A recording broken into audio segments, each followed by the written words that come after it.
ओम सर्वधर्मस्थापकस्तं सर्वधर्मस्वरूपकम् आचार्यानं महाचार्यरामकृष्णाय ते नमः। আমাদের হচ্ছিল শ্রীরামকৃষ্ণের গুরুভাব, ভাব মুখে থাক, এই কথাটি আমরা কতদিন আলোচনা করেছিলাম। এবার মহাজ্ঞানী হনুমানের ওই বিষয়ক কথা আবার আছে। তার আগেরটি হলো সাধকের আধ্যাত্মিক উন্নতিতে দ্বৈত, বিশিষ্টাদ্বৈত, অদ্বৈত ভাব পর পর আসিয়া উপস্থিত হয়। এই তিনটি যে ভাব, দ্বৈত, অদ্বৈত, বিশিষ্টাদ্বৈত,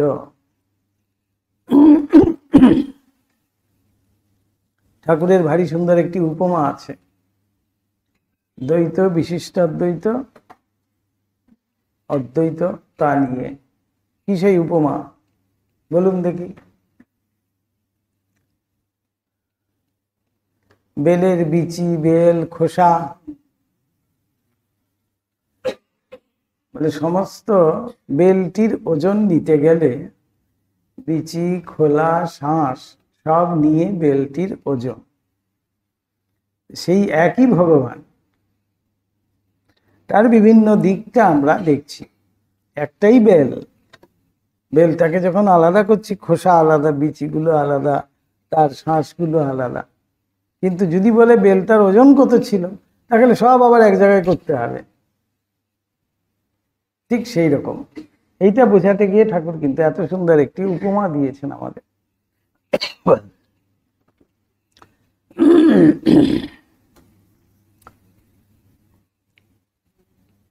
এখানে আসছে,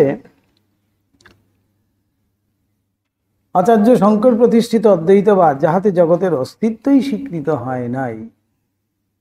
অদ্বৈত, নদ্বৈত, অদ্বৈত মানে এক ব্রহ্ম ছাড়া, এক ঈশ্বর ছাড়া, এক পরমেশ্বর ছাড়া দ্বিতীয় বস্তু কিছু নাই। তাহলে জগৎ কোথায়? সেখানে জগতের অস্তিত্বই সেখানে নেই। অস্তিত্বই স্বীকৃত হয় না, তাহা মানিতেন না, তাহা নহে। ঠাকুর অদ্বৈত, বিশিষ্টাদ্বৈত, অদ্বৈত সকল ভাব বা মতই মানিতেন। যে কোনো পথ দিয়েই তার কাছে যাওয়া যায়। তবে বলিতেন, ওই তিন প্রকার মত মানব মনের উন্নতির অবস্থানুযায়ী পর পর আসিয়া উপস্থিত হয়। তুমি যদি আমি সাধক অবস্থায়, সাধনার প্রথম অবস্থাতেই আমি যদি বলি আমি অদ্বৈতী, তাহলে হবে না। আমি দ্বৈতী, আমি বিশিষ্টাদ্বৈতী, না, এটা কিন্তু পরপর আছে। ঠাকুর সেটাই বলছেন। এক অবস্থায় দ্বৈত ভাব আসে, তখন অপর দুই ভাবই মিথ্যা বলিয়া বোধ হয়। যে আমি প্রভু, সে আমি যেন বলতেই পারবো না। যখন আমি দ্বৈতভাবে তাঁর সাধন করছি, তাঁর পুজো আচ্ছা করছি, তার ভজনা করছি, তার সেবাদি করছি, তখন আমি সেই, সেটা অসম্ভব। আমার কাছে যেন মহাপাপ। কানে একেবারে হাত দিয়ে বলবো, ওরে বাবা, এ কি বলা যায়? তাই বলছেন, সেই অবস্থাতে কিন্তু তিনি প্রভু, আমি দাস, তিনি সেব্য, আমি সেবক। এইটি সম্পূর্ণরূপে তার মধ্যে দৃঢ়ভাবে কিন্তু প্রতিষ্ঠিত হয়ে যায়। সেই অবস্থায় সে কিন্তু কখনো বলতে পারছে না আমি তুমি, তুমি আমি, না।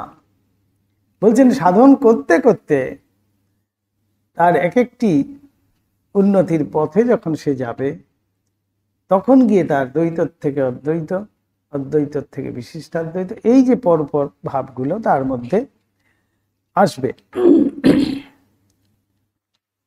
তখন বলছেন অপর দুই ভাব আমার কাছে সম্পূর্ণ মিথ্যা, মানে শোনাও পাপ, কানে আঙুল দেব আমি শুনতে গিয়ে। মিথ্যা বলিয়া বোধ হয়। ধর্মোন্নতির উচ্চতর সোপানে উঠিয়া অপর অবস্থায় বিশিষ্টাদ্বৈত ভাব আসে, তখন নিত্য নির্গুণ বস্তু লীলায় সতত সগুণ হইয়া রহিয়াছেন, এইরূপ বোধ হয়।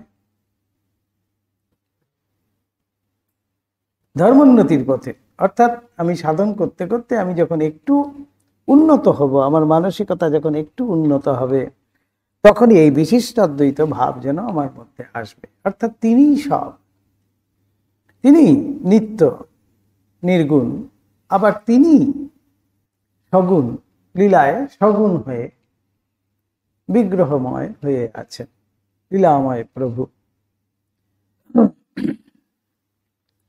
তখন দ্বৈত ভাব তো মিথ্যা বোধ হয়, আবার অদ্বৈতবাদী যে সত্য নিহিত আছে তাহাও মনে উপলব্ধি হয় না।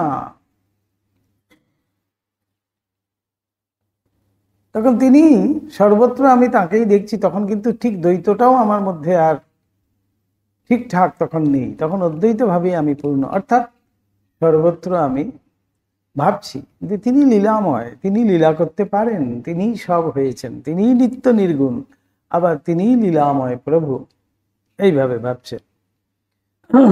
তখন বলছেন অদ্বৈত ভাব যে সত্য, সেটা কিন্তু আর তার মধ্যে তখন দেখা যায় না। আর মানব যখন ধর্মোন্নতির শেষ সীমায় সাধন সহায় উপস্থিত হয়, তখন শ্রী শ্রী জগদম্বার নির্গুণ রূপেই কেবলমাত্র উপলব্ধি করিয়া তাহাতে অদ্বৈত ভাবে অবস্থান করে। তিনি সেই নির্গুণ নিরাকার পরব্রহ্মের স্বরূপ। ভক্ত তাকে ভগবান বলছে, যোগী তাকে পরমেশ্বর বলছে, আর ব্রহ্মবাদী তাকে ব্রহ্ম বলছে। এই তো একই, কিন্তু ওই একজনকেই কিন্তু বলছে। কিন্তু বলছেন সেই সাধন করতে করতে মন যেখানে উঠবে, তখন গিয়ে সেই উপলব্ধি তার মধ্যে আসবে। তখন সে বুঝতে পারবে শ্রী শ্রী জগদম্বার নির্গুণ রূপেই কেবলমাত্র উপলব্ধি করিয়া তাহাতে অদ্বৈত ভাবে অবস্থান করে। তখন আমি তুমি জীব জগৎ ভক্তি মুক্তি পাপ পুণ্য ধর্মাধর্ম সব একাকার। যেমন সেই ঘট,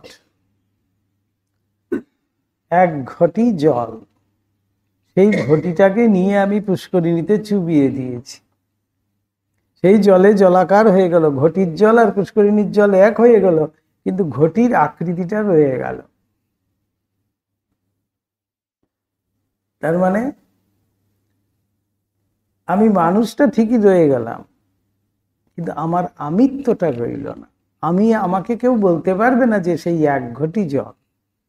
তখন ঘটিটা তার মধ্যে নিমজ্জিত, সেই পুষ্করিণীতে নিমজ্জিত হয়ে গেছে সেই কলস।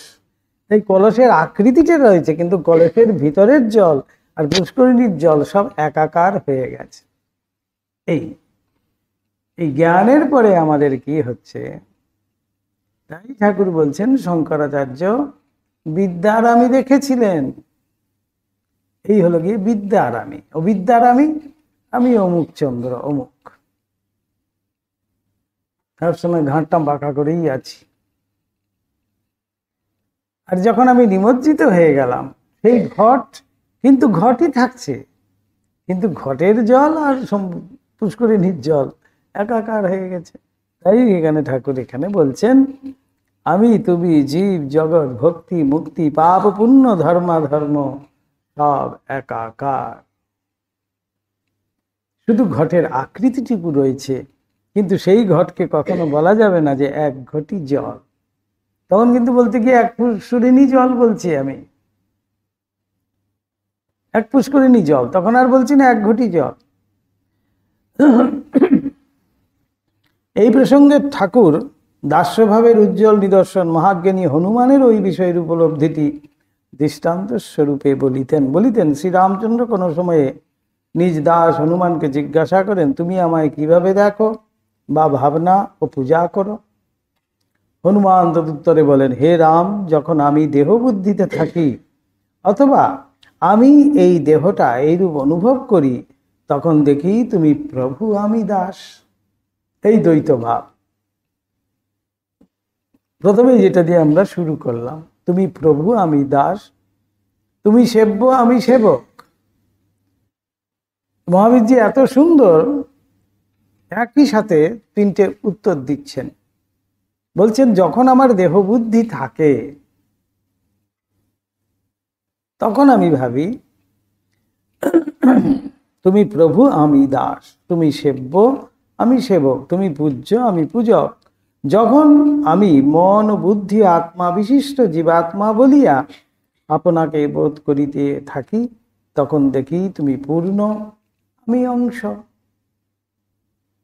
সেই চৈতন্য বালাগ্র শতভাগস্য বলা হচ্ছে। সেই চৈতন্যেরই অংশ আমি। এটা হলো বিশিষ্টাদ্বৈত ভাব। আমি কিন্তু যে সে নই, আমি সেই যে চৈতন্য, যেই চৈতন্যে সমস্ত জগৎ চৈতন্যময় হয়ে আছে, সেই চৈতন্যেরই আমি কিন্তু অংশ। তাহলে আমিও তো চৈতন্য। অঙ্ক যদি করি ইজুকাল টু কি দাঁড়াচ্ছে? চৈতন্য। যেই চৈতন্যে জগৎ চৈতন্যময় হয়ে রয়েছে, সেই চৈতন্যেরই আমি অংশ। একটা বড় মিষ্টি, হ্যাঁ, সেই মিষ্টি কি দিয়ে বানানো হয়েছে? চিনি দিয়ে। আর দিয়ে পাশে একটা দানা চিনি পড়ে রয়েছে। সেই চিনিটি বলছে আমিও কিন্তু সেই, আমার দ্বারাই তৈরি হয়েছে ওটা। ওইখানে যে মিষ্টতা আছে আমার মধ্যে ওই একই মিষ্টতা রয়েছে। আমি কিন্তু কোনো অংশে কম নই। তাই বলছেন বালস্য শতভাগ, বালাগ্র শতভাগস্য, তস্য শতভাগস্য। এক ভাগ যে হয়, একটা চুলের ডগাকে কত সূক্ষ্ম, তার শতভাগ করা হয়েছে। সেই শতভাগের একটাকে নিয়ে আবার শতভাগ করা হয়েছে। সেইটা হলো গিয়ে জীব। তাহলে কত ক্ষুদ্রাদি ক্ষুদ্র আমরা, তবু আশ্বাসবাণী হলো গিয়ে সেটাই, যে তবু আমরা সেই চৈতন্যেরই অংশ। যতই সূক্ষ্ম হই না কেন, আমি কিন্তু সেই চৈতন্যেরই অংশ। তাহলে ইজুকাল টু কি দাঁড়ালো? আমি সেই চৈতন্য। তাই তো? এইভাবে ভাবতে হবে আমাদের। তুমি পূর্ণ আমি অংশ। এই মহাবীর্য তাই ঠাকুরকে, রামচন্দ্রকে বলছেন যে যখন আমি মন ও বুদ্ধি আত্মা বিশিষ্ট জীবাত্মা বলিয়া আপনাকে বোধ করিতে থাকি, যে মন বুদ্ধি আত্মা সব হলে কি তুমি। তাহলে আমারই যদি আত্মা তুমি হয়ে থাকো, তাহলে আমি কে? আমি তো তাহলে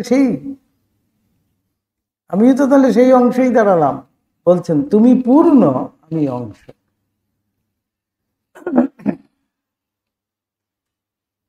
তাই তো দাঁড়ালো কি না বলুন? খুব সুন্দর ইকুয়েশন। ম্যাথমেটিক্স যারা জানেন খুব ভালো বুঝতে পারবেন। কত সুন্দর ইকুয়েশন দেখুন। আমি ইকুয়েশন বলছি না, ইকুয়েশন যখন সলভ করতে করতে এই ছোট্ট একটা ফর্মুলা দেয়, করতে করতে করতে এই বিশাল হলো, গিয়ে দেখা গেল যে বারে সেই জায়গায় গিয়ে শেষ হচ্ছে যেখান থেকে শুরু করেছিল।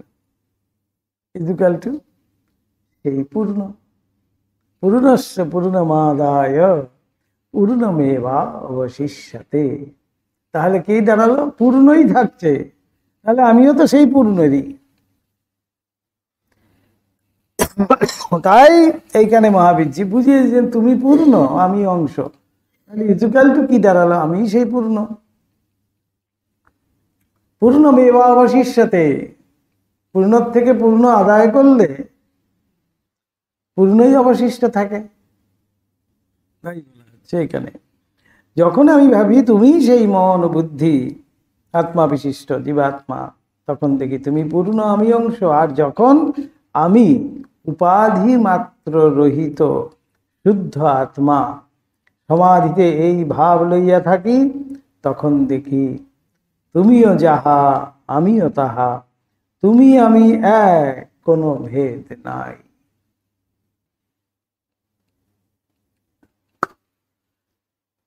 মাতালটা খুব যখন পান করে ফেলে, খেয়ে দিয়ে কি বলে, জয় কালী বলতে বলতে বলে আমি কালী। কালী পুজোর রাত্রে এইসব প্রচুর দেখা যায়। ঠাকুর উপমা দিচ্ছেন, কথামৃতে আছে, আমি বলছি না, ঠাকুরের উপমা। মাতালরা পান করতে করতে প্রথমে খুব জয় কালী বলে পান করছে, করতে করতে কিছুক্ষণ পরে বলছে আমি কালী। ঠাকুরের উপমা দেখুন কি সুন্দর।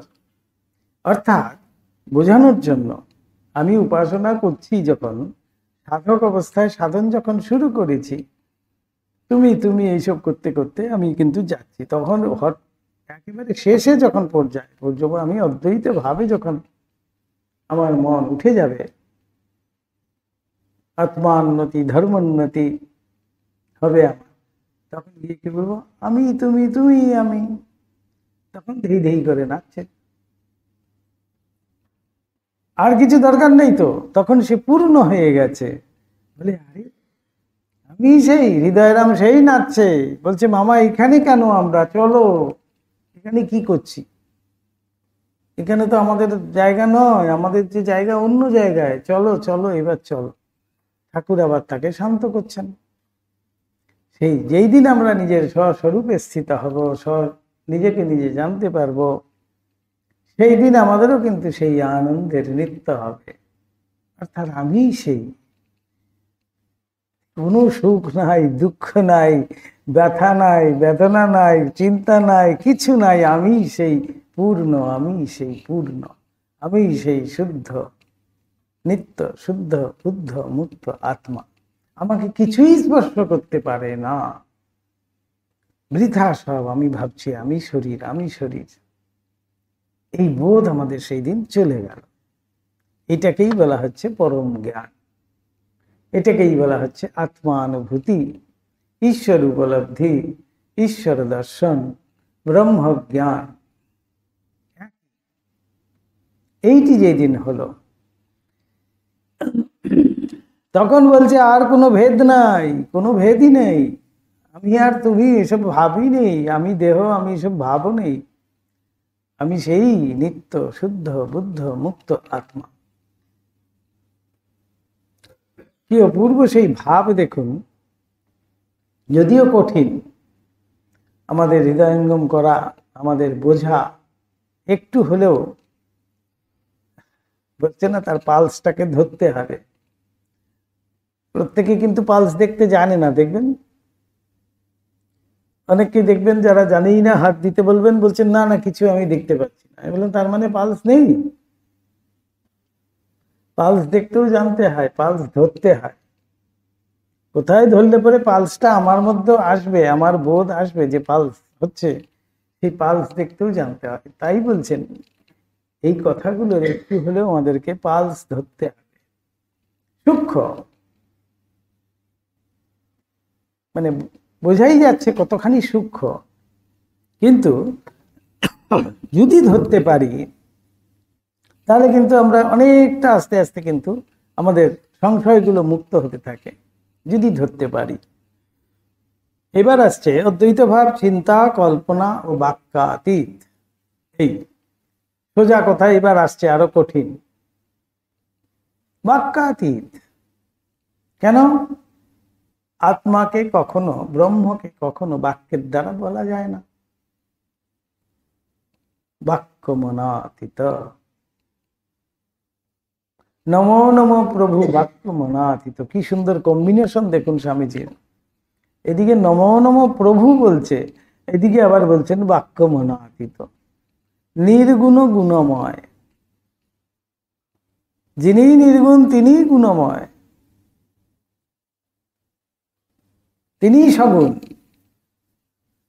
এই যে ভাব স্বামীজির আরত্রিক ভজনে ঠাকুরের স্বামীজি এখানে তুলে ধরছেন। নমো নমো প্রভু বাক্যমনাতীত, যে বাক্যমনাতীত বলছি এদিকে, এদিকে আবার প্রভু বলছি, তাহলে প্রভু বলছি কার জন্য? ভক্তের জন্য। বাক্য মনাতীত অদ্বৈতবাদীর জন্য। সমস্ত ভাবের সেখানে যেন সমন্বয় হচ্ছে। এই আরত্রিক ভজনের মধ্যে দিয়ে সমস্ত ভাব সমন্বয় করছেন স্বামীজি পর্যন্ত।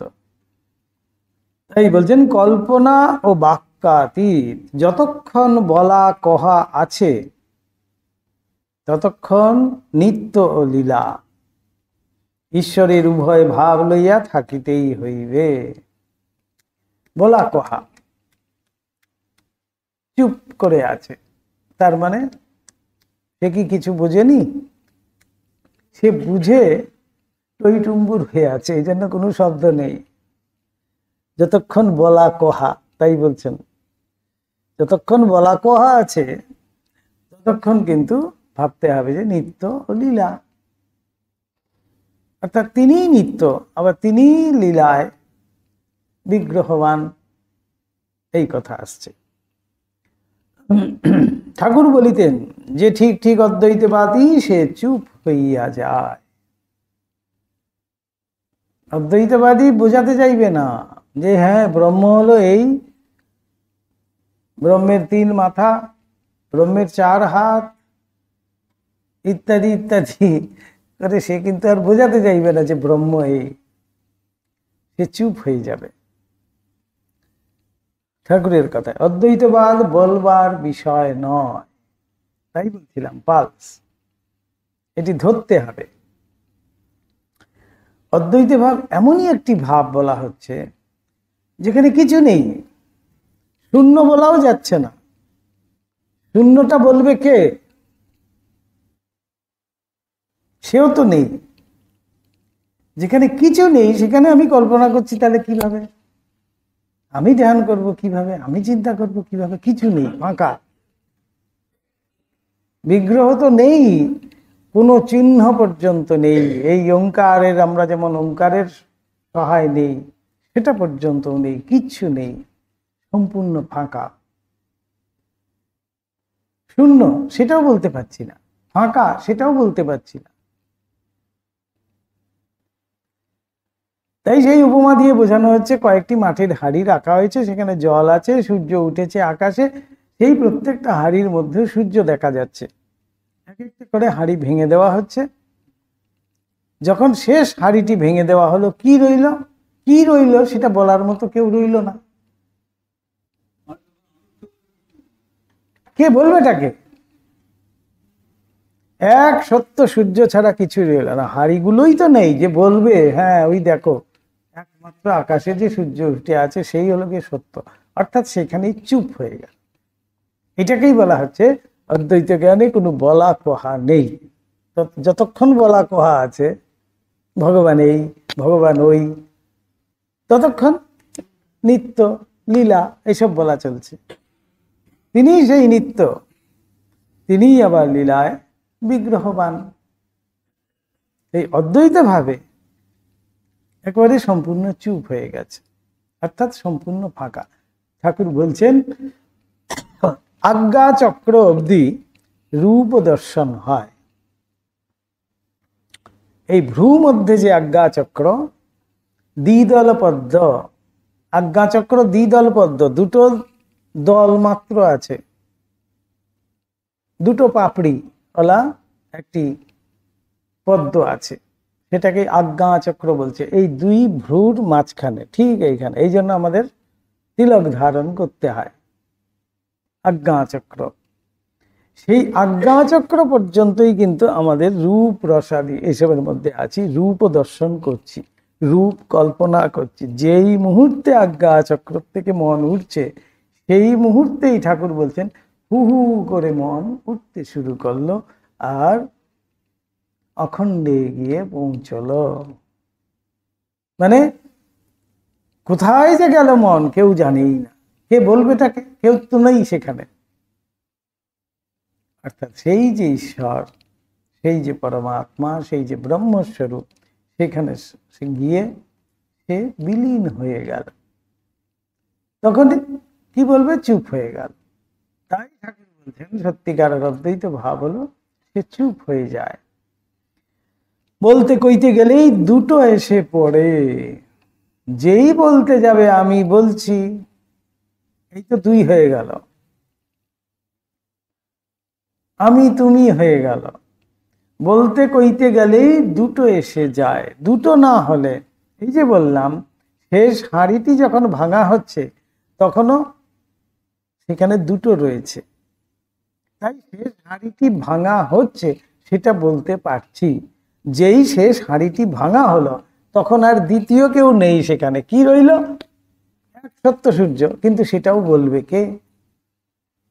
এটা বোঝানোর জন্যই এত সুন্দর একটি উপমা দেওয়া হয়েছে।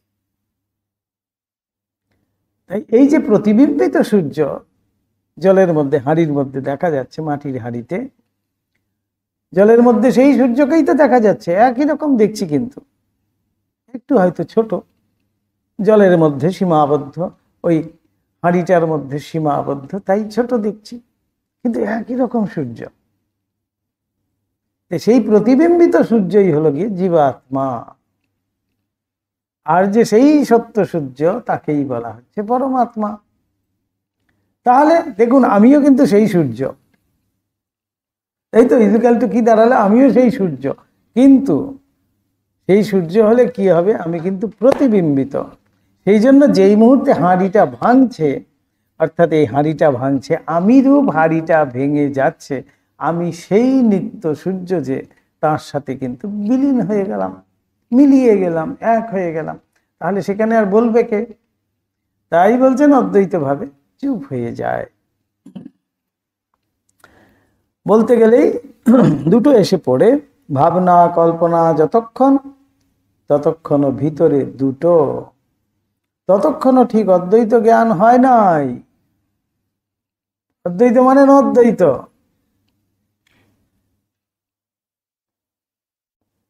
ন দ্বিতীয়, অদ্বৈত একম অদ্বিতীয়ম। যখনই আমার ভিতরে আমি ভাবনা কল্পনা, আমার প্ল্যান, এই সেই সমস্ত চিন্তা করছি, ততক্ষণ পর্যন্ত কিন্তু দুইয়ে আছি। এই জন্যই আমি কল্পনা করতে পারছি, আমি ভাবনা করতে পারছি। জগতে একমাত্র ব্রহ্ম বস্তু বা শ্রী শ্রী জগদম্বার নির্গুণ ভাবই কখনো উচ্ছিষ্ট হয় নাই, ঠাকুর বলছেন। কেন? মুখে বলা যায়নি। ব্রহ্ম কি তা মুখে বলা যায়নি, তাই ব্রহ্ম এটো হয়নি, ঠাকুর বলছেন। বাকি সব বলা হয়ে গেছে। অর্থাৎ মানবের মুখ দিয়া বাহির হয় নাই, অথবা মানব ভাষার দ্বারা উহা প্রকাশ করিতে পারে নাই, কারণ ওই ভাব মানবের মন ও বুদ্ধির অতীত। তাহলে ভাবুন কত সূক্ষ্ম। মন বুদ্ধি সম্পূর্ণ সেগুলোকে ক্রস করে যেতে হবে, সেগুলোর পারে গিয়ে যেতে হবে, তখন গিয়ে সেই অদ্বৈত ভাব আমার মধ্যে আসবে। মন বুদ্ধি সেগুলো পর্যন্ত আমার চলে গেছে, আমার কিছুই থাকছে না। বাক্যে তাহা কেমন করিয়া বলা বুঝানো যাইবে? অদ্বৈত ভাব সম্বন্ধে ঠাকুর সেজন্য বারবার বলিতেন, ওরে ওটা শেষ কালের কথা। শেষ কাল মানে অন্তিম কাল, আমার অন্তিম কালে নয়, সাধনার শেষ। সাধনার শেষে হলো গিয়ে সেই অদ্বৈত ভাব। তাই বলছেন ওটা শেষ কালের কথা। অতএব দেখা যাইতেছে ঠাকুর বলিতেন, যতক্ষণ আমি তুমি বলা কহা প্রবৃত্তি রহিয়াছে, ততক্ষণ নির্গুণ সগুণ নিত্য লীলা দুই ভাবই কার্যে মানিতে হইবে। ততক্ষণ অদ্বৈত ভাব মুখে বলিলেও কার্যে ব্যবহারে তোমাকে বিশিষ্টাদ্বৈতবাদী থাকিতে হইবে। তাহলে আমরা সবাই কিন্তু বিশিষ্টাদ্বৈতবাদী। সেই অর্থে ওই সম্বন্ধে ঠাকুর আরো কতই না দৃষ্টান্ত দিতেন, বলিতেন। যেমন গানের অনুলোম বিলোম, সারে গামা পা ধা নি সা, সানি ধাপা মা গা রে সা, অনুলোম বিলোম,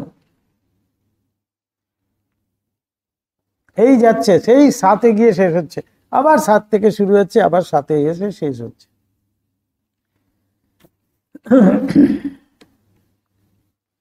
সমাধিতে অদ্বৈত বোধটা অনুভব করিয়া আবার নিচে নামিয়া আমি বোধটা লইয়া থাকা। এটা কার দ্বারা সম্ভব? একমাত্র অবতার পুরুষের ক্ষেত্রেই কিন্তু সম্ভব। তাই ঠাকুর বারবার বলছেন সেই সমাধি অর্থাৎ নির্বিকল্প সমাধি হলে পরে 21 দিনে শরীর চলে যাবে, কিন্তু সাধারণ অধিকারীর ক্ষেত্রে। অবতার পুরুষরা কি সেইখানে পরম জ্ঞান লাভ করার পরে আবার শরীরে মনটাকে নামিয়ে আনে। কেন? জগৎ কল্যাণের জন্য। যেমন বেলটা হাতে লইয়া বিচার করা যে খোলা বিচি শ্বাস, এই যে প্রথমে শুরু করেছিলাম, খোলা বিচি শ্বাস, ইহার কোনটা বেল? কোনটা বেল যদি বলি, প্রথম খোলাটাকে অসার বলিয়া ফেলিয়া দিলাম, বীজগুলোকেও ওই রূপ করিলাম, আর শ্বাসটুকু আলাদা করিয়া বলিলাম এইটি বেলের সার, এইটি আদত বেল।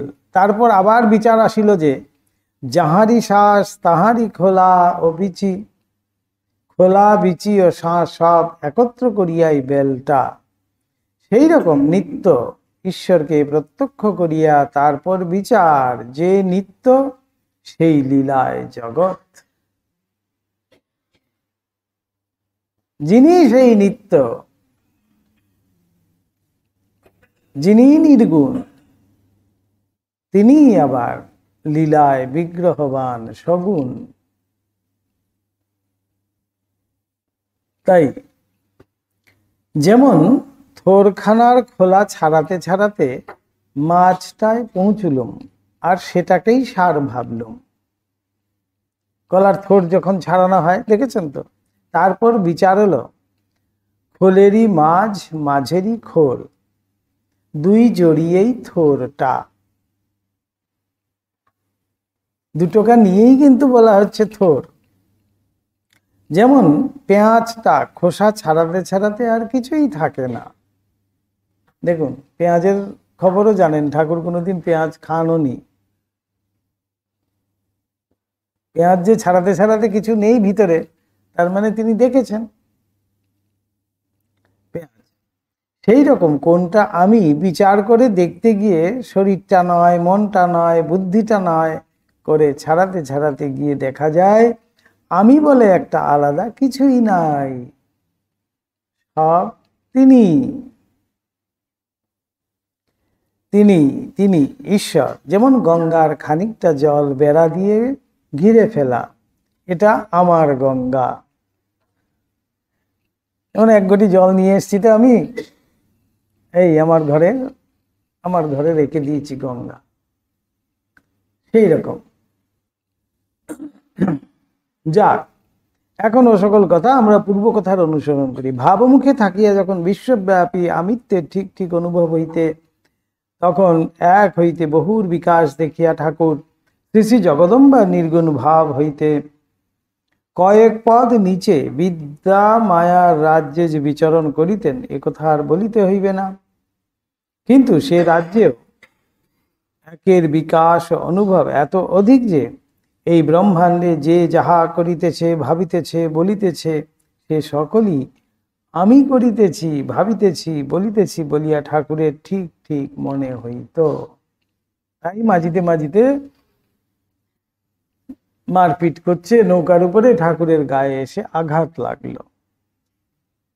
সর্বভূতস্তমাত্মানম সর্বভূতানি চাত্মনি ঈক্ষতে যোগযুক্তাত্মা সর্বত্র সমদর্শনা।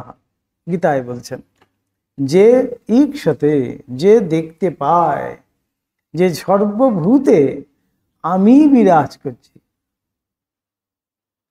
সেটি হলো গিয়ে অদ্বৈত জ্ঞান। অর্থাৎ যখনই আমি ছাড়া আর কিছু নেই, তার মানে আর দ্বিতীয় নেই। তাহলে আমিটা হলাম সেই লীলায় আমি, নিত্যতে কিন্তু কোনো রূপ নেই।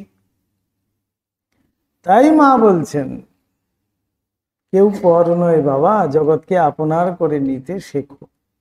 পর নয় কথাটির মানে এই পাড়া প্রতিবেশীদের পর নয় সেটা বলছেন না মা একবারও, অর্থাৎ তুমি সেই, তুমি সর্বভূতে সর্বভূতস্তমাত্মানম সর্বভূতানি চাত্মনি চ আত্মনি বলছেন, চ আত্মনি। সমস্ত ভূত বর্গ, সমস্ত কিছুর মধ্যে আমি ছাড়া কিছু নাই। মা তাই বলছেন, হ্যাঁ বাবা, সেই পিঁপড়েটার মধ্যেও আমি আছি। জ্ঞান মহারাজ যদি ঠেঙায় বেড়ালটাকে, সেই জন্য বলেছেন বাবা ওটাতেও তো আমি আছি। সেই থেকে জ্ঞান মহারাজ কিন্তু আর মারলেন না বেড়ালকে, এই ধরিয়ে দিচ্ছেন।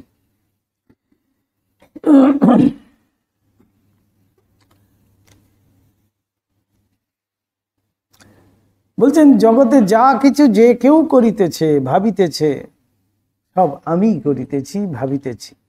কি আশ্চর্য ভাবুন, এটা যদি আমাদের, কত সূক্ষ্ম ভাবটি। সে কি বদমাইশি করে যাচ্ছে সেটা আমিই করছি, কিন্তু সে কি ভালো কাজ করে যাচ্ছে সেটা আমিই কিন্তু করছি।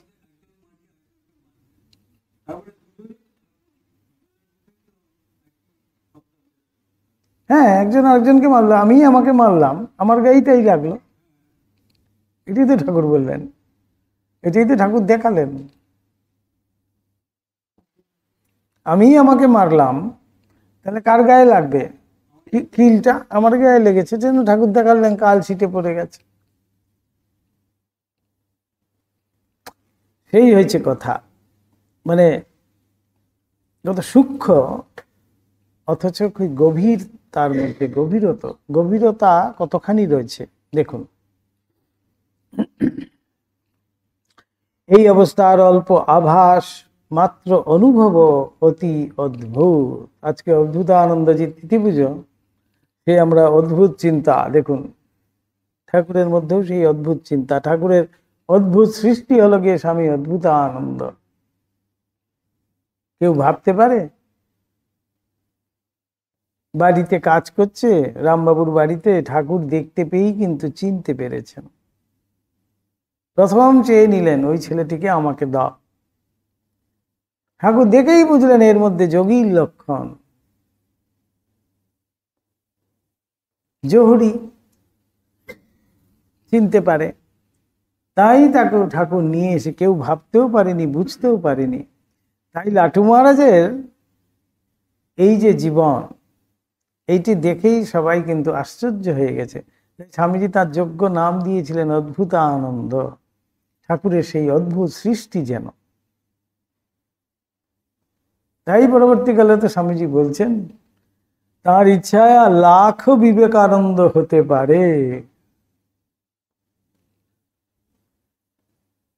এই অদ্ভুতানন্দজি আজকে তো তার তিথি পুজো, সেই জন্য আমরাও সেই অদ্ভুত চিন্তা করছি। দেখুন,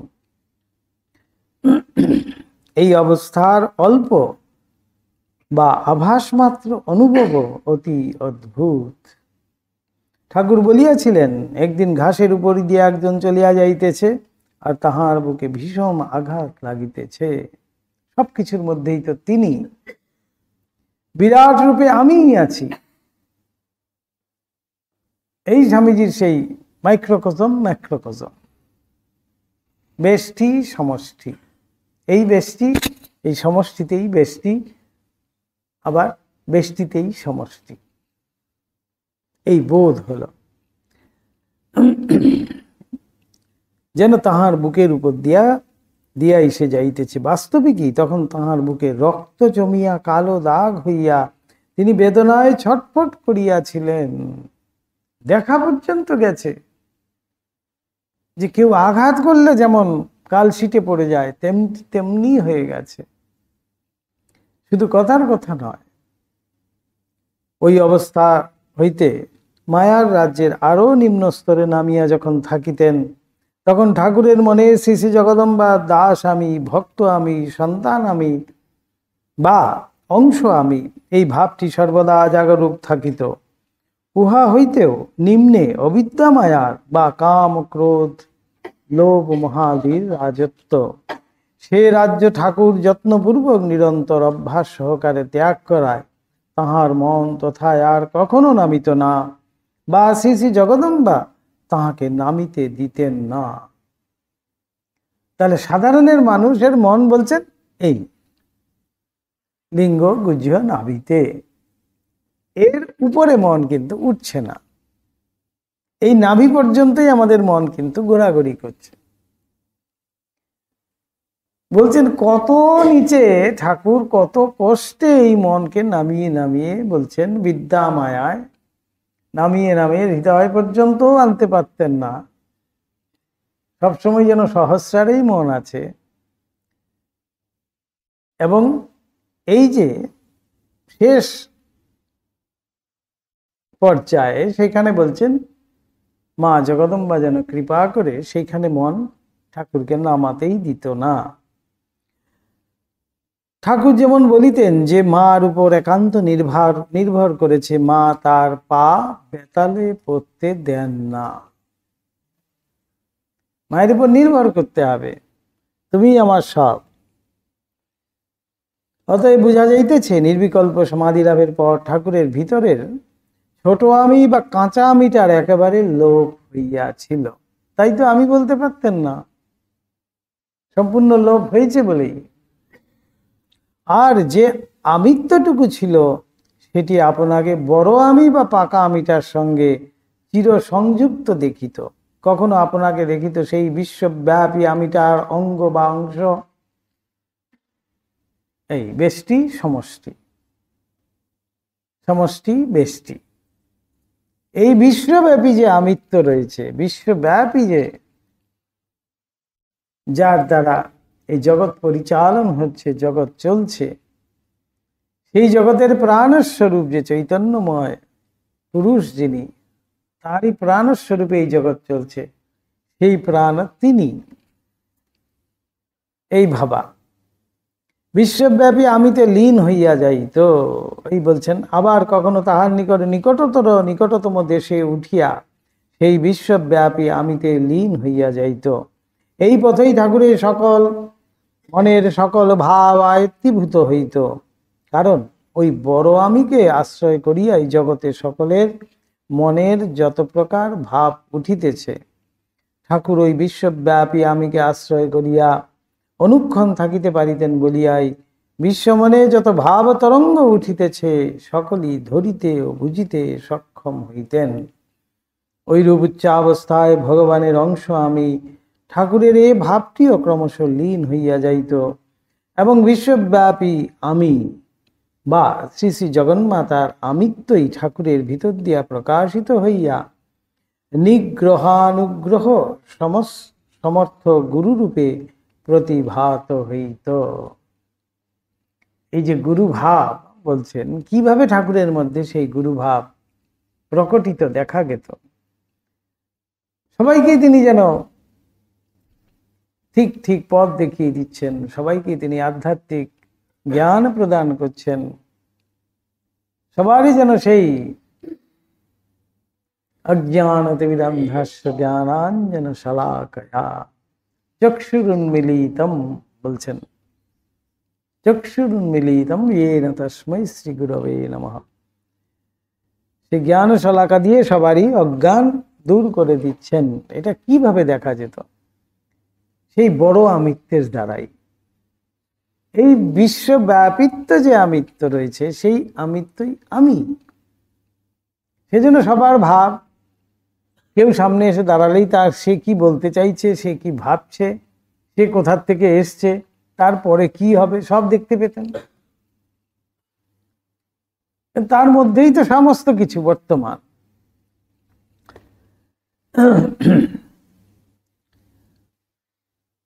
কাজেই ঠাকুরকে দেখিলে তখন আর দিনের দিন বলিয়া বোধ হইত না। হীনের হীন দিনের দিন বলতেন তো ঠাকুর, তখন আর কিন্তু বলা যেত না। তখন যেন রাজা রামকৃষ্ণ একেবারে এমন করে শুরু করেছেন, সবাই হাঁ করে গিলছে ঠাকুর কি বলেন, কি শুনেন, সবাইকে চুপ করে দিচ্ছেন।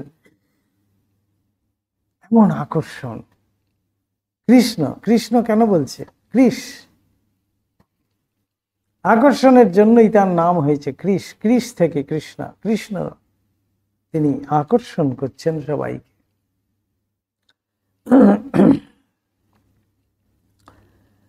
তখন আর দিনের দিন বলিয়া বোধিত না, তখন ঠাকুরের চাল চলন, অপরের সহিত ব্যবহার প্রভৃতি সমস্ত ক্রিয়াকলাপই অন্য আকার ধারণ করিত। তখন কল্পতরুর মতো হইয়া তিনি ভক্তকে জিজ্ঞাসা করিতেন, তুই কি চাস? যেন ভক্ত যাহা চাহেন তাহা তৎক্ষণাৎ অমানুষী শক্তি বলে পূরণ করিতে বসিয়া আছেন। যেমন ভগবান যখন প্রকটিত হয় তখন কি বলেন, কি বর চাও বৎস বলো। মানে ভগবানের কাছে অদেয় কিছু নেই, আমি যা চাইব তাই তিনি দেবেন, এমন শক্তি নিয়ে তখন তিনি দাঁড়াচ্ছেন। ঠাকুরের ক্ষেত্রেও ঠিক তেমনটি, তিনি তখন কল্পতরু রূপে যেন প্রতীয়মান। তখন তিনি নিজেই জিজ্ঞেস করছেন, তুই কি চাস?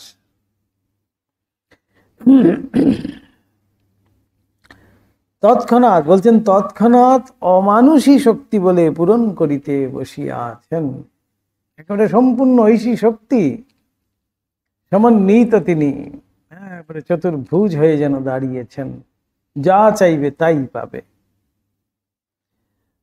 দক্ষিণেশ্বরে বিশেষ বিশেষ ভক্তদিগকে কৃপা করিবার জন্য ঐরূপ ভাবাপন্ন হইতে ঠাকুরকে আমরা নিত্য দেখিয়াছি। আর দেখিয়াছি 1886 খ্রিস্টাব্দের 1 জানুয়ারি। সেদিন ঠাকুর ঐরূপ ভাবাপন্ন হইয়া তৎকালে উপস্থিত সকল ভক্তদিগকে স্পর্শ করিয়া তাহাদের ভিতর ধর্মশক্তি সঞ্চারিত বা সুপ্ত ধর্মভাবকে জাগ্রত করিয়া দেন। সে এক অপূর্ব কথা, এখানে বলিলে মন্দ হইবে না। এবার 1 জানুয়ারির কথা আসছে। পুরো ঘটনাটি আর কি। 1886 খ্রিস্টাব্দের 1 জানুয়ারি পৌষ মাস, কিঞ্চিত অধিক 2 সপ্তাহ হইল ভক্তেরা শ্রীযুত মহেন্দ্রলাল সরকার ডাক্তার মহাশয়ের পরামর্শানুসারে ঠাকুরকে কলকাতার উত্তরে কাশীপুরে রানী কাত্যায়নীর জামাতা গোপালবাবুর বাগান বাটিতে আনিয়া রাখিয়াছেন। ডাক্তার বলিয়াছেন, কলকাতার বায়ু অপেক্ষা বাগান অঞ্চলের বায়ু নির্মল ও যতদূর সম্ভব নির্মল বায়ুতে থাকিলে ঠাকুরের গলরোগের উপশম হইতে পারে। বাগানে আসিবার কয়েকদিন পরেই ডাক্তার রাজেন্দ্রলাল দত্ত ঠাকুরকে দেখিতে আসেন এবং লাইকোপোডিয়াম 200 ঔষধ প্রয়োগ করেন। উহাতে গলরোগটার কিছু উপকারও বোধ হয়। ঠাকুর কিন্তু এখানে আসা অবধি বাটির দ্বিতল হইতে একদিনও একবারও নিচের তলে নামেন নাই বা বাগানে বেড়াইয়া বেড়ান নাই, উপরেই থাকতেন। এখন যেখানে ঠাকুর ঘর, আজ শরীর অনেকটা ভালো থাকায় অপরাহ্নে বাগানে বেড়াইবার ইচ্ছা প্রকাশ করিয়াছেন। কাজে এই ভক্তদিগের আজ বিশেষ আনন্দ। স্বামী বিবেকানন্দের তখন তীব্র বৈরাগ্য, সাংসারিক উন্নতি কামনা সমূহ ত্যাগ করিয়া ঠাকুরের নিকটে বাস করিতেছেন ও তাহার দ্বারা উপদিষ্ট হইয়া শ্রী ভগবানের দর্শনের জন্য নানা প্রকার সাধন করিতেছেন। সমস্ত রাত্রি বৃক্ষতলে ধুনি বা অগ্নি জ্বালাইয়া ধ্যান, জপ, ভজন, পাঠ ইত্যাদিতেই থাকেন। অপর কয়েকজন ভক্ত যথা ছোট গোপাল, কালী ইত্যাদি আবশ্যকীয় দ্রব্যাদি আনয়ন প্রভৃতি করিয়া তাহাকে ওই বিষয়ে সাহায্য করেন এবং আপনারাও যথাসাধ্য ধ্যান ভজন করেন। গৃহভক্তেরা বিষয়কর্মাদিতে নিযুক্ত থাকায় সর্বদা ঠাকুরের নিকটে থাকিতে পারেন না। সুবিধা পাইলেই আসা যাওয়া করেন এবং যাহারা ঠাকুরের সেবায় নিরন্তর ব্যাপৃত তাহাদের আহার আদি সকল বিষয়ের বন্দোবস্ত করিয়া দেন ও কখনো কখনো 1-8 দিন থাকিয়াও যান। আর ইংরেজি বর্ষের প্রথম দিন বলিয়া ছুটি থাকায় অনেকেই কাশীপুরের বাগানে উপস্থিত হইয়াছেন। অপরাহ্ন বেলা 3টা বাজিয়া গিয়াছে। ঠাকুর লাল পেরে ধুতি, একটি পিরান, লাল পাড় বসানো একখানি মোটা চাদর, কান ঢাকা টুপি ও চটি জুতাটি পরিয়া স্বামী অদ্ভুত আনন্দের সহিত উপর হইতে ধীরে ধীরে নিচে নামিলেন এবং নিচেকার হলঘরটি দেখিয়া পশ্চিমের দরজা দিয়া বাগানের পথে বেড়াইতে চলিলেন।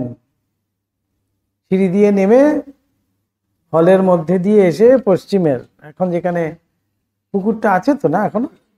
পুকুরের দিকটা দিয়ে বেরিয়েছেন, পশ্চিমের দ্বার দিয়ে বেরিয়ে বাগানে হাঁটতে শুরু করেছেন। গৃহভক্তেরা কেহ কেহ ঠাকুর ওইরূপে বেড়াইতে যাইতেছেন দেখিতে পাইয়া সানন্দে তাহার পশ্চাৎ পশ্চাৎ যাইতে লাগিলেন। শ্রীযুক্ত নরেন্দ্র প্রমুখ বালক ও যুবক ভক্তেরা তখন সমস্ত রাত্রি জাগরণে ক্লান্ত থাকায় হল ঘরের পাশে যে ছোট ঘরটি ছিল তাহার ভিতর নিদ্রা যাইতেছে।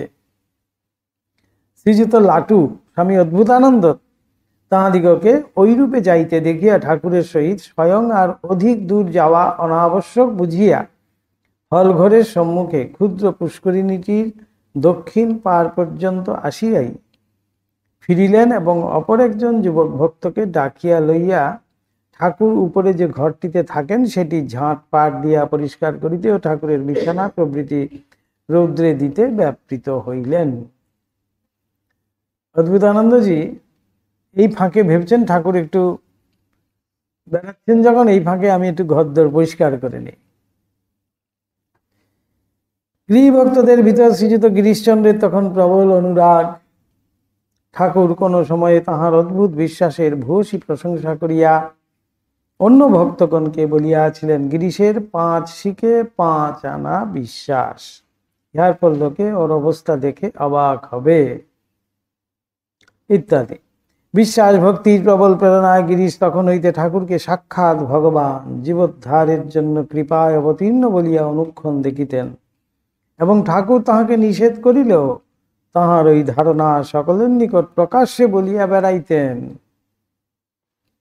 গিরিশও সেদিন বাগানে উপস্থিত আছেন এবং শ্রীযুত রাম প্রমুখ অন্য কয়েকটি গৃহী ভক্তের সহিত একটি আম গাছের তলায় বসিয়া কথোপকথন করিতেছেন। সেই আম গাছটা এখন নেই, কিন্তু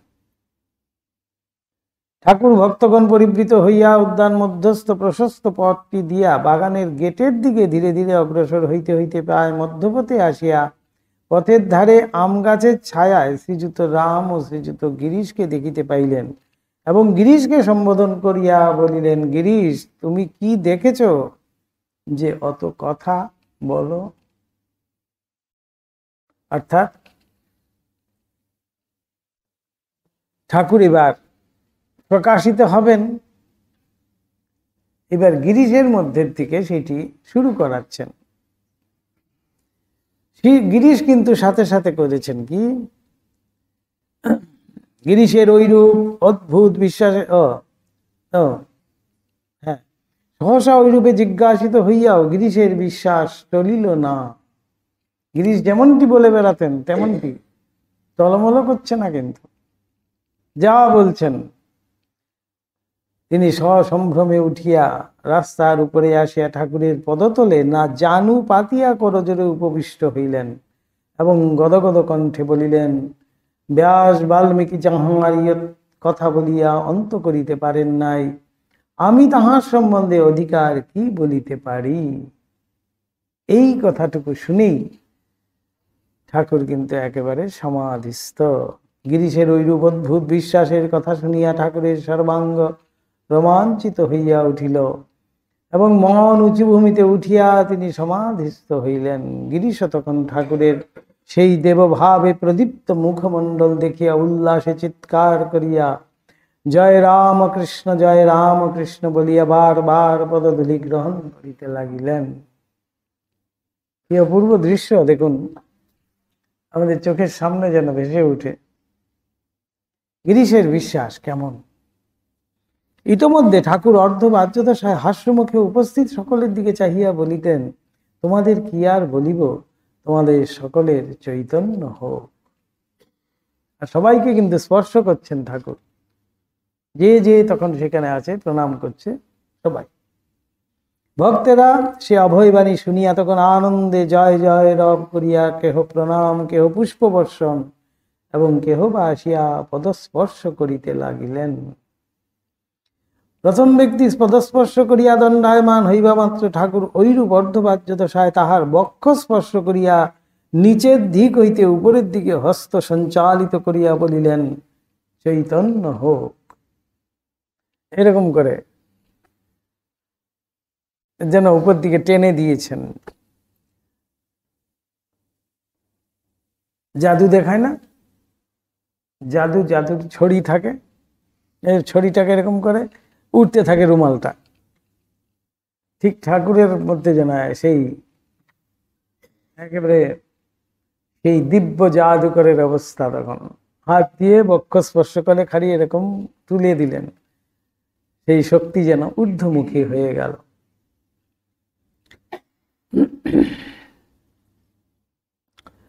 আর সে অদ্ভুত স্পর্শে প্রত্যেকের ভিতর অপূর্ব ভাবান্তর উপস্থিত হইয়া কেহ হাসিতেছে, কেহ কাঁদিতে, কেহ বা ধ্যান করিতে, আবার কেহ বা নিজে আনন্দে পরিপূর্ণ হইয়া অহেতুক দয়ানিধি ঠাকুরের কৃপালাভ করিয়া ধন্য হইবার জন্য অপর সকলকে চিৎকার করিয়া ডাকিতে লাগিলেন। সে চিৎকার জয় রবে ত্যাগী ভক্তেরা কেহ বা নিদ্রা ত্যাগ করিয়া, কেহ বা হাতের কাজ ফেলিয়া ছুটিয়া আসিয়া দেখেন উদ্যান পথ মধ্যে সকলে ঠাকুরকে ঘিয়া ঐরূপ পাগলের ন্যায় ব্যবহার করিতেছেন। সব একেবারে বেষ্টিত হয়ে আছে ঠাকুরকে নিয়ে, যেন কেউ হাসছে, কেউ কাঁদছে, কেউ নাচছে, কেউ চিৎকার করছে, কে কোথায় আছো, এসো এসো এসো, ঠাকুর আজ কল্পতরু হয়েছে বলছে। এবং দেখিয়াই বুঝিলেন দক্ষিণেশ্বরে বিশেষ বিশেষ ব্যক্তির প্রতি কৃপায় ঠাকুরের দিব্য ভাবাবেশে যে উদ্দিষ্টপূর্ব লীলার অভিনয় হইত, তাহারই অদ্য এখানে সকলের প্রতি কৃপায় সকলকে লইয়া প্রকাশ। ত্যাগী ভক্তরা নরেন্দ্র আদি, তাদের কাছে কিন্তু তেমন কিছু বিশেষ মনেই হলো না। ও তো আমরা নিত্য দেখেছি, আর এমন কি, সব দক্ষিণেশ্বরে অনেক দেখেছি, এখানে আমাদের যাওয়ার কোনো দরকার নেই। আশ্চর্য, সেখানে কোনো ত্যাগী ভক্ত কিন্তু সেই দিন গেলেন না। উপর থেকে লাটু, শরৎ মহারাজ এরাও কিন্তু দেখছেন, হই হই করছে, ডাকাডাকি করছে, পাগলের মতো সব নাচছে, হাসছে, কাঁদছে, কেউ কিন্তু গেলেন না। বলছেন বিশেষ বিশেষ ব্যক্তির প্রতি এরকম কৃপা আমরা অনেক দেখেছি দক্ষিণেশ্বরে, এ আর নতুন কি, এইবার সবার সাথে একসাথে ঠাকুর সবাইকে যেন কৃপা করছেন, এই আর কিছু নয়। ত্যাগী ভক্তেরা আসিতে আসিতে ঠাকুরের সেই অবস্থা পরিবর্তিত হইয়া আবার সাধারণ সহজ ভাব উপস্থিত হইল কয়েক মিনিটের জন্য। সেই জন্য এখন দেখবেন যে 3টে বাজলে ওই জায়গাতে বসার জন্য কত বলে, ওই সময়টুকু আমাকে ধরতে হবে। ঠাকুর যদি আমাকে একবার একটু বুকটা ছুঁয়ে তুলে দেয়, তিনি তো সেই দিনই সবার তুলে দিয়েছেন, সবাইকেই স্পর্শ করেছেন, সবাইকেই তুলে দিয়েছেন, আমাদের সবারই মন সেই ঊর্ধ্বগামী করে দিয়েছেন। আমরা চাইছি না সেটাকে দেখতে, বুঝতে, ধরে রাখতে, তাই তো আবার নিচে নেমে যাচ্ছে। একটু যদি দেখতে চাই যে তিনি তুলেছেন, তো দেখলেই কিন্তু বুঝতে পারবো সত্যি তিনি সেই দিনই তুলে দিয়েছেন। প্রত্যেক বছর 1 জানুয়ারিতে আমাকে আর তুলতে হবে না। তাই তার জন্য আমারও ছোটাছুটি, ঠেলা ধাক্কা, লাইন দিয়ে কিচ্ছু করার দরকারই নেই। তিনি নিত্য কল্পতরু, তিনি সেই দিনই আমাদেরকে যে স্পর্শ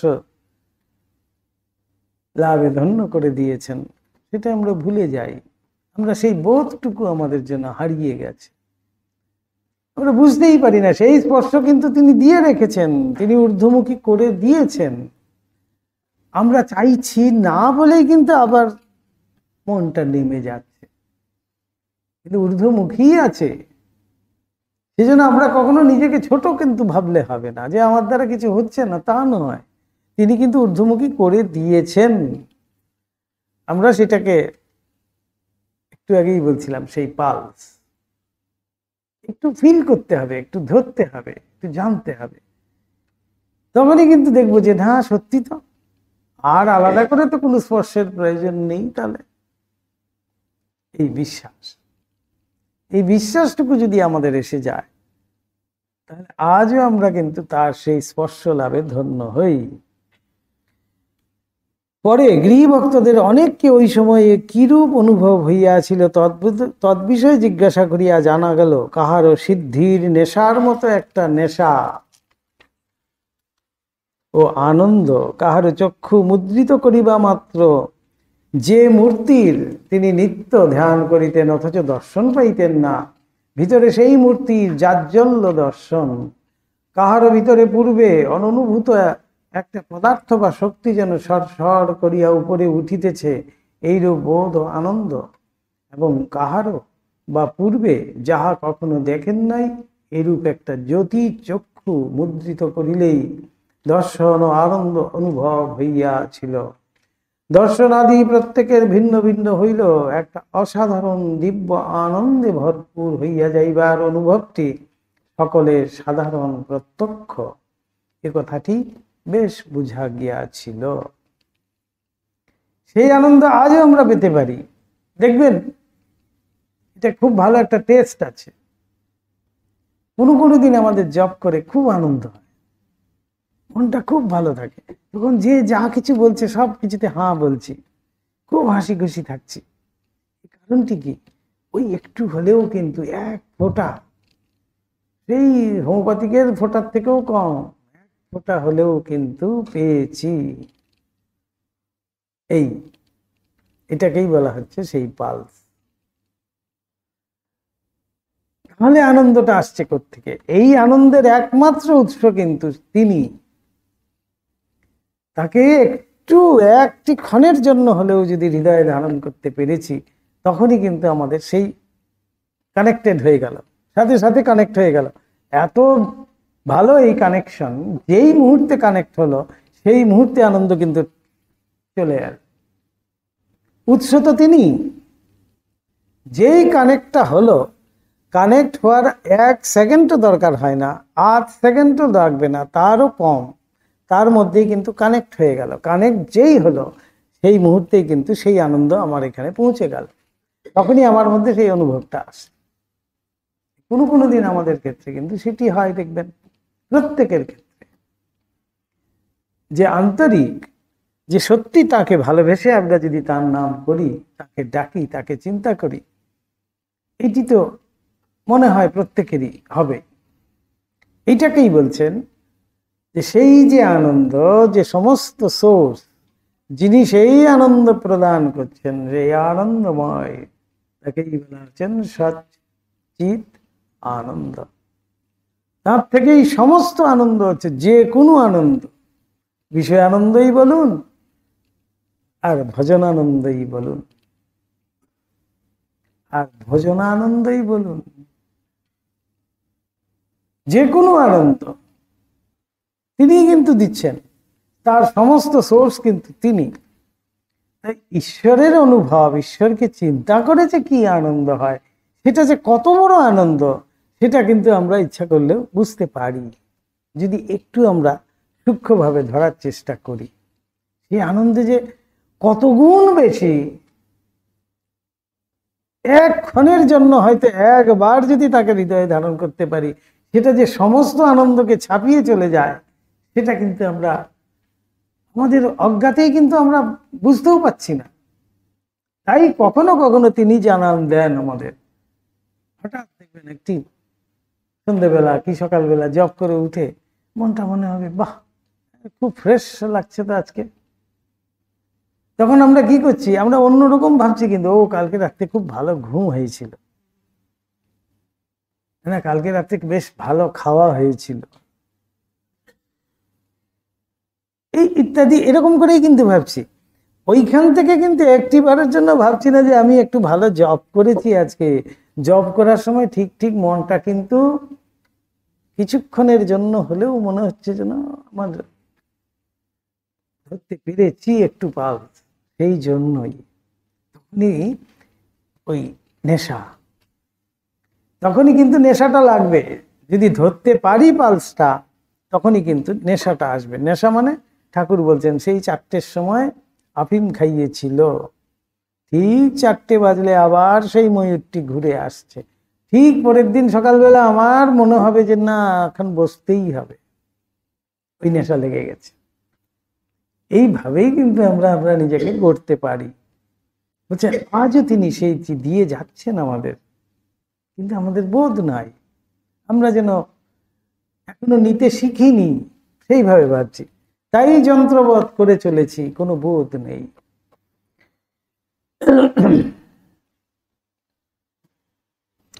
সবকিছু তখন আনন্দ অনুভব। বলছেন প্রত্যেকের মধ্যেই একটা বিশাল অসাধারণ একটা আনন্দ অনুভব হয়েছিল। দর্শনাদি প্রত্যেকের ভিন্ন ভিন্ন হইলেও একটা অসাধারণ দিব্য আনন্দে ভরপুর হইয়া যাইবার অনুভবটি সকলের সাধারণ প্রত্যক্ষ, এই কথাটি বেশ বুঝা গিয়াছিল।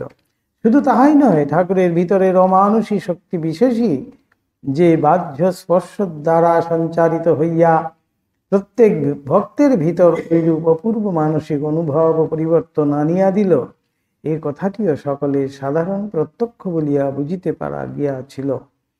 উপস্থিত ভক্ত সকলের মধ্যে দুইজনকে কেবল ঠাকুর এখন নয় বলিয়া ওইরূপ স্পর্শ করেন নাই। দেখুন কি কাণ্ড, এর মধ্যেও ঠাকুর ছাঁকনি করছেন। এমনিতেই ঠাকুরের ছাঁকনি কিন্তু খুব স্ট্রং, মানে কতবার যে ছাঁকবেন, যে কোনো কিছুতে আমি তো দেখেছি। তো ছাঁকনি, প্রথমে একটা বড় ছাঁকনি, তারপরে তার থেকে একটু আরেকটা ছাঁকনি, তারপরে আরেকটা ছাঁকনি, তারপরে একবারে সূক্ষ্ম ছাঁকনি একটা আছে, ওইটা দিয়ে যদি গলে যেতে পারি তখন আর হামসে বড়া কোন হ্যাঁ, এরকম একটা ভাব এসে যায়। অহংকার নয়, সেটা গৌরব।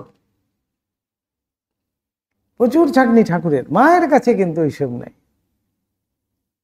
মায়ের স্বামীজি আরো বেশি কৃপাময়। আমরা স্বামীজির সম্বন্ধে হয়তো ভাবি বাবা এমন ব্যক্তিত্ব, এমন চোখ, সামনে যাওয়া যাবে না। স্বামীজি সবচেয়ে বেশি কৃপাময়। স্বামীজিকে যদি কেউ ধরতে পারে, ঠাকুরের বাবা আসলেও কিছু করতে পারবে না। আর স্বামীজি নরেন যদি বলে দেয়, ঠাকুর সাইন করতে বাধ্য। আরে মশাই বলছি আমি, সাইন করুন, আমি বলছি, আমি রিকমেন্ড করছি। বলছে আচ্ছা আচ্ছা ঠিক আছে, ঠাকুর সাইন করে দেবেন। নরেন যদি বলে, তাই নরেনের যে কাজ করে, নরেনকে যে ভালোবাসে, নরেনের যে সুখ্যাত করে, ঠাকুরের কাছে কোনো চিন্তা নাই। ঠাকুর তাই সে যতই বদ হোক না কেন, ঠাকুর কিন্তু তাকে বলবেন আয় আয় আয়, আগে নিয়ে নে, তোর কি দরকার বল, সাথে সাথে দিয়ে দেবেন। যদি নরেনকে কেউ ধরতে পারে।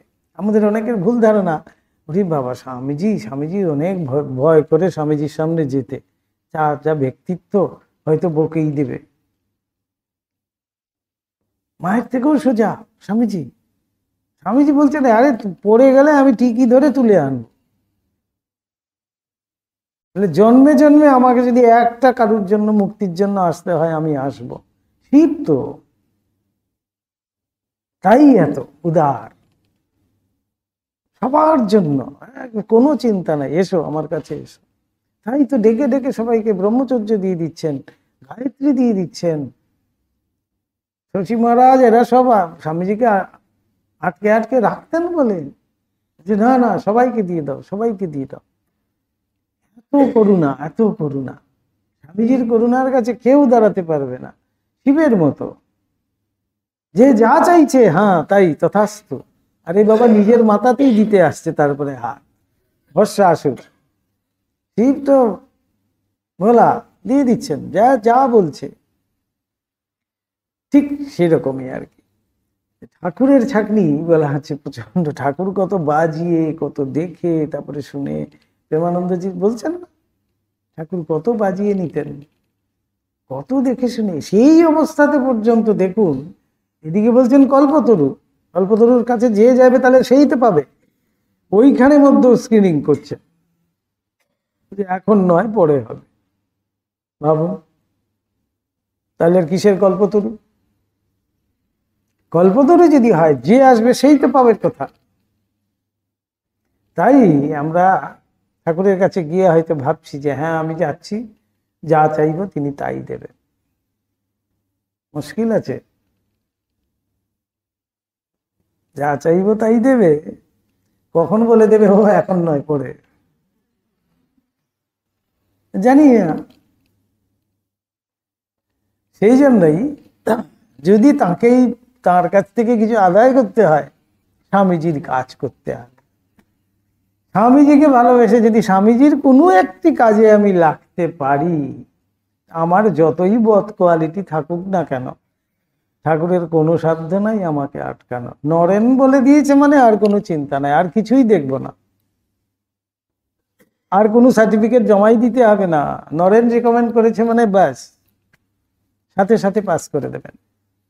এইটি হলো কি আমাদের একটা সোজা পথ কিন্তু আছে, স্বামীজির কাজ করা, স্বামীজির কাজ করা, স্বামীজিকে ভালোবাসা। স্বামীজিকে ভালোবাসা মানেই হলো কি, স্বামীজি কিন্তু একবারও বলেননি আমার মূর্তি বানিয়ে যদি পুজো করে ভূত হয়ে বলছে ঘাড় মটকাবো, এমন আবার আমাদের বুঝিয়ে দিয়েছেন। কিন্তু স্বামীজিকে ভালোবাসা মানেই হলো কি স্বামীজির কাজ করা। তিনি কি বলছেন, কাজ করে করে মরে যান, অর্থাৎ নিঃস্বার্থপরতা, নিঃস্বার্থপর ভাবে লোকের সেবা করা, শিবজ্ঞানে জীব সেবা, এইটি হলো কি স্বামীজির প্রধান। স্বামীজিকে যদি ভালোবাসতে হয় সেইটি করতে হবে, সেইটি যদি আমরা করতে পারি তাহলে আর আমাদের কিচ্ছু ভাবতে হবে না, স্বামীজি সব করে দেবেন। ফর্ম ফিল আপ থেকে শুরু করে কোথায় যেতে হবে, কোন ইন্টারভিউ, কোন পরীক্ষা, সব তিনি পাস করিয়ে দেবেন, কোনো চিন্তা নেই। এই জন্য সোজা পথ হলো স্বামীজিকে ধরা। তাই দেখুন এত সুন্দর করে আমাদের সেই পথ করে দিয়ে গেছেন স্বামীজি, এই কর্মযোগের পথ। এই যে মিশন ওয়ার্ক আমাদের হচ্ছে, রামকৃষ্ণ মিশন, শুধু রামকৃষ্ণ মঠ তিনি যদি বানাতেন, ওই ঠাকুর ঘুমোচ্ছেন তো ঠাকুর এই উঠছেন, ঠাকুর এই করছেন তো ঠাকুর ওই করছেন, খালি পর্দা পড়ছে আর পর্দা উঠছে, ওই চলতো। মিশন এই জন্যই মিশন করে দিয়ে গেছেন যে এখানে কাজ করতে হবে, আরো 10 জনের জন্য তোমাকে ভাবতে হবে, তুমি একার জন্য তোমার জন্য শুধু ভাবলে হবে না, আর 10 জনকে তুমি সেবা করতে হবে। এইটি যদি করতে পারো তাহলে এই স্বামীজির চেলা। এইটি ঠাকুর দেখুন এখানেই বলতে গিয়ে, ঠাকুর সেই অবস্থাতে পর্যন্ত এখন নয় বলিয়া ওইরূপ স্পর্শ করেন নাই, এবং তাহারাই কেবল ওই আনন্দের দিনে আপনাদিগকে হতভাগ্য জ্ঞান করিয়া বিষণ্ণ হইয়াছিলেন। পরে ঠাকুর আবার বুঝতে পেরেছেন, কমপ্লিমেন্টারি দেখুন, পরে একদিন ঠাকুর ইহাদের ওই রূপে স্পর্শ করিয়াছিলেন।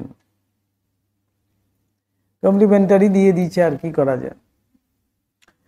ইহার দ্বারা এই বিষয়টিও বুঝা গিয়াছিল যে কখনো কাহার প্রতি কৃপায় ঠাকুরের ভিতর দিয়া ওই দিব্যশক্তির প্রকাশ হইবে তাহার কিছুই স্থিরতা নাই। সাধারণ অবস্থায় ঠাকুর নিজেও তাহা জানিতে বা বুঝিতে পারিতেন কিনা সে বিষয়ে সন্দেহ। এটি একটি বলা হচ্ছে, যেহেতু ঠাকুরের এই চরিত্রটাকে ওইভাবে তুলে ধরা হচ্ছে, কিন্তু ঠাকুর সবই জানতেন। যদি তাকে ঈশ্বর বলে আমি ভাবি, তিনি সবই জানেন কখন কি করতে হবে। তাই এখানে সন্দেহ বলে লিখছেন লীলা প্রসঙ্গকার। ওম নিরঞ্জনম নিত্যম অনন্ত রূপম ভক্তানুকম্পাধৃত বিগ্রহং বৈ ঈশাবতারং পরমেশমিদ্যম তম রামকৃষ্ণম শিরসা নমামঃ। ওম শান্তি শান্তি শান্তি। হরি ওম তৎসৎ। শ্রীরামকৃষ্ণার্পণমস্তু।